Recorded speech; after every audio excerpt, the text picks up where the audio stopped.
Hi everyone and welcome back to my channel. I hope you're all having a beautiful week. I wanted to take today's video as an opportunity to talk to you about how to unplug and be happier. So I have very much experienced, especially working in social media, this just like overly stimulated mind, and I think it's so common, and I feel like people are sharing this with me even who aren't working in social media, that just life in general is overstimulating. We're always on our phones, we're always on our laptops, we're not connecting enough, we're working longer hours, or we're studying more than we used to. And so I really think that these 5 different tips are going to help you, because they've honestly helped me a lot. And I just thought, you know what, let's do something a little bit different. And again, I did mention that I wanted my channel to talk about topics that weren't just about studying, but also a more holistic approach. So I hope you guys like this video. And yeah, let's get into my tips. Okay, so the first one that I wrote down was start your mornings with meditation and not by checking your phone.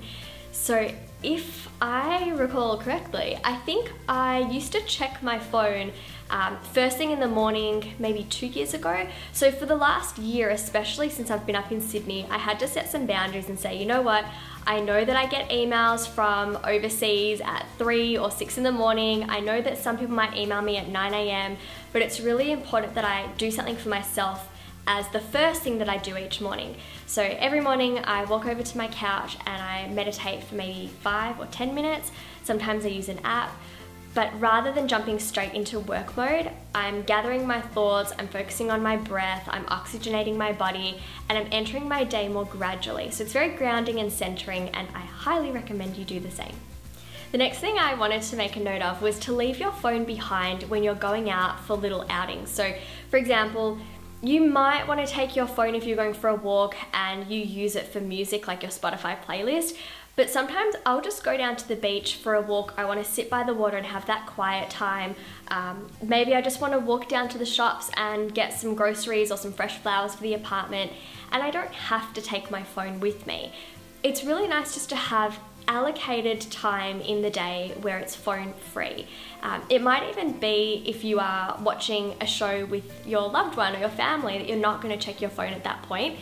But I think that it's really important that we feel like we can venture outside of our homes without our phone, and know that if you're going to a public place and you really did need a phone for an emergency, then, well, everyone else is going to have their phones with them. So it's okay. You don't have to feel like you're on call all the time, because you aren't. And you need to allow yourself just a little bit of time to really switch off and immerse yourself in nature. It's really healthy and a very, very good way to de-stress. Another tip I wanted to share was just to read a book. So see how much stimulation and also inspiration can come from reading a really good story. And I'm a big fan of reading more like self-development books, poetry. That really is nice to immerse myself in that. But just get back to reading books, because I feel like we're so not dependent, well yes, dependent on technology. And you know, I know that some people like to use Kindle books and ebooks instead, but there's just something about holding a book in your hands, the smell of the pages, and just sitting on the couch with a cup of tea and a blanket all cozied up, that you just can't beat. Now, another thing that I've done, and I know I've mentioned this app maybe twice already on my channel, but I've got to say it again, install an app like Quality Time or Moments, just to track how much you're using social media and try and limit it down so that you're not overdoing it every day. And the last thing, this has changed my life over the 5 years that I've been doing it, it's to go to a yoga class. We're so overstimulated, and I feel like, well, any exercise can really help if you go to a gym class as well, but there's something about yoga because you're not only focusing on the movements you're doing, you're also focusing on your breath. And then there's also the beautiful shavasana at the end of class. So those 5 minutes of peaceful meditation as well that makes such a difference. I find yoga to be very grounding, and I can walk into a class and feel like my mind is running amok. It's just going and going at 1,000 miles an hour.